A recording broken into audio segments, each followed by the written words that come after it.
All right, so let's talk M1 iPad Pro. Now, I chose not to purchase the actual iPad Pro with the M1 chip. I am holding off and waiting, even though that might seem like a mistake, because now everything is being pushed back into June. So hopefully I can actually get my hands up on one. And if June comes around and they announce, some cool features for the iPad Pro with iOS 15, then I'll be waiting in line, even if it means getting up early and going there and waiting in line all morning. I will do it. I will make videos for you guys. I will basically test it out and see how it compares to the 2018 iPad Pro, but let's kind of talk why I chose to skip out on it. So let's get started with reason number one. Reason number one comes down to the 2018 iPad Pro still having a ton of power. Now I know the M1 iPad Pros will have a lot of power and will have basically a MacBook Air level of power, or at least close to that. We don't know how much they're going to throttle it down, or if they will even throttle it down, but we have to wait and see. And also the new ones also have an insane amount of RAM compared to mine. So mine, I believe, has 3 gigabytes of RAM, whereas the new ones will have 8 gigabytes of RAM as a base option, which is insane if you think about it. And that is basically MacBook Air territory. If you look at the base configuration, it's essentially a MacBook Air, but with a touchscreen and without the keyboard. So that's one thing to consider, I guess, if you're in that market. But when it comes to my 2018 iPad Pro, the power is just, it does the job. I take notes mainly for school, and I am graduating in a few weeks now, actually, so quite stressful for me. But when it comes to actually using the iPad Pro, I don't know how I'm going to use it after I graduate, because right now the main workload on my iPad Pro is notes. Aside from that, I do edit photos in Lightroom, and I also edit videos in LumaFusion. I also mess around with Procreate, and my girlfriend messes around with Procreate as well. And when it comes to other use cases, it's mainly just browsing the web, watching YouTube videos. And I don't know if $1,100 for a new iPad Pro will basically work out for me, for what I'm going to be using it for. Technically, an iPad Air would suffice, or even the base iPad, the regular iPad if I'm moving forward and I'm only basically using the iPad as an entertainment device. Now, I love the iPad. I've always loved the iPad, and I think that the potential of the iPad Pro will be coming out with the M1 iPad Pro. It just depends, and this is going to be reason number two, iPad OS. When it comes to iPad OS, it's quite limited. You cannot do as many things as you want to do on there as you can on a MacBook or a Windows computer, and that is kind of annoying. Also, when it comes to video editing, I use Premiere Pro for the most part, and I might be switching to DaVinci Resolve depending on what I want to use it for. And when it comes to actually using the iPad Pro, LumaFusion basically has some things that I don't like.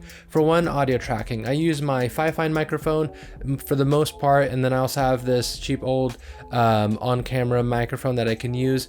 But for the most part, I sync my audio with the camera audio, and LumaFusion basically doesn't have an automatic thing that basically just synchronizes everything for you like Premiere Pro does, or I think even DaVinci Resolve does. And when it comes to functionality, I'm a lot faster on the computer because I'm a lot more used to the traditional style of using a computer, which is a keyboard and mouse. A trackpad would also be nice, especially if it's a larger one, which unfortunately they did not do the Magic Keyboard, but we'll get into that one a little bit later as well. Now, when it comes to just what they're going to be doing with iPad OS, I think if iPad OS stays the same, the M1 chip is completely overkill. I think they could have stuck with the same processor and possibly just upgraded the RAM a little bit more to give it, some extra features, maybe for the video editing applications, if they're going to be more serious ones coming. And that's also another thing that plays into iPad OS, whether or not they're going to bring Final Cut Pro. If they bring Final Cut Pro, I will sign up for that, especially if they have a student discount, because I'll have access to my student email for at least another year, and I might be doing a master's program, so I'll also be getting, extended use out of that. And when it comes to basically the other pro softwares, I don't know what else they would bring, but if, the Adobe Suite comes to iPad, then, then we're really talking about the M1 chip having that power basically being taken advantage of. Now, when it comes to reason number three, I was really hoping for a new Magic Keyboard, and one that wasn't just an update to fit the dimensions of the new one. And if you haven't heard already, basically they've just added a white color and just, made the gap a little bit bigger to fit the extra thicker, the iPad Pro 12.9 inch, which is now a little bit thicker. And when it comes to that, The I don't really know. The Magic Keyboard kind of got scuffed up a bit. I didn't like it because in the lap on the couch or something like that, I always had issues with it. And I returned the Magic Keyboard because of the main issue of I literally almost dropped my iPad and almost broke it. And I was like, all right, it's not worth it for me. It's not working out. So screw it. I'll just return it. I am done. So I got rid of it. And when it comes to actually using the white one, I was like, the white one looks cool. Like the whole setup looks pretty sick. I'm not gonna lie, I would like that. You know, they totally sold me on the aesthetic of it. But when it comes to using it, I'm pretty sure it's gonna get black for me like real quick. And I don't know how easy it will be to wipe. And because I might drop my iPad and break it, and I'm already clumsy enough as it is, I'm gonna skip out on it. And the Brydge one kind of has catch my eye, and I'm gonna try to get a review unit from them if they're so kind. If not, I will probably go purchase it and test that out, because that one has not a Magic Keyboard, but that one should be called a Magic Keyboard because the trackpad is quite large and it basically makes it look like an iPad. I mean, like a MacBook Air. So that's pretty sick. And that one's something I'm going to test out for sure. But that's another reason why I'm skipping this, is because they didn't really give me that many improvements on the Magic Keyboard. Now, when it comes to this iPad Pro with the M1 chip, overall, I do think it's a pretty substantial upgrade, and I think that's one that is needed. But the only thing that's really holding it back is the OS. And it seems like things are leading to a more powerful iPad OS, but as MKBHD says, don't buy a product with the hopes of a software update or with hoping that a software will improve it. Buy it for what it is. And at the moment of launch, I think that it wasn't worth it to me. Now, whether it's going to be worth it for you is a whole different question. And let's talk about who this iPad Pro is for. If your iPad Pro is your editing machine, then that Pro XDR display, or whatever they're calling it, is going to be pretty great actually. At least we hope so. We don't know for sure, but Apple is almost always really great with displays.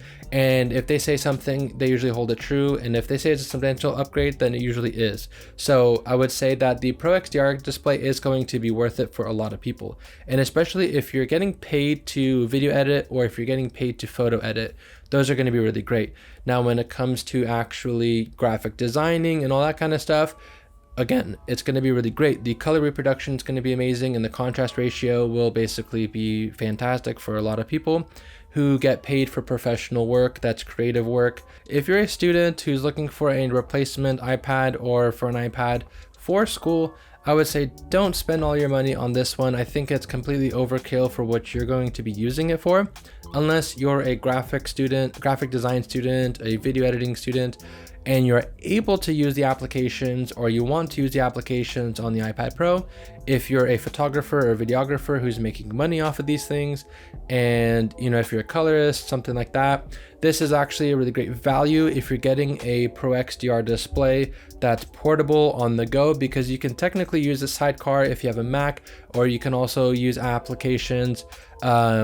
I'll put it right here. I don't remember the name of it, but you can actually use your iPad as a secondary monitor to your Windows laptop, and I've used that countless times. And I'm probably going to do a video on that later too. If you guys want to know, let me know down in the comments below. I'll make a video on that for you. But when it comes to just value, it has a lot of value, but it's not unlocked. The value is not fully there because of iPad OS, and iPad OS is the only thing that's holding me back from it, because if it's just another version of what it is now, I'm not really down for that. If it's going to basically be either more Mac-like, or just it's going to give it more capabilities and it's going to unlock some of the potential that the iPad Pro has, then I'm all for it. I'm game. I'm going to sell mine. I'll get that one, and then you'll see a whole bunch of videos of that coming.